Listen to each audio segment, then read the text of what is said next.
Hi friends, location ములుకూతురు, Ponnuru మండలం, గుంటూరు జిల్లా. ఈ కోడి తోటలో ఆకులు కోస్తున్నారు. ఓకే ఓకే మన డైరెక్ట్ అనమాట, డూబికి ఏమి ఉండదు.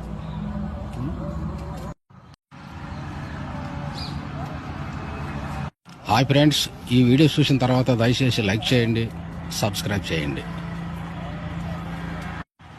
ఇప్పుడు వీళ్ళు ఆకులు కోసే తోట కోడి తోట. చూడండి ఫ్రెండ్స్, తాజా ఆకులు అనమాట ఇవి. మీరు తినేవి మార్కెట్లో ఎప్పుడో 4-5 రోజులకు వస్తాయి ఆకులు. ఇప్పుడు మీరు చూసే ఆకులు ఒరిజినల్ నెంబర్ 1. చూడండి ఫ్రెండ్స్, ఆకులు ఎట్లా కోస్తున్నారో. ఇప్పుడు ఆకులు కోసే తోట కోడి తోట.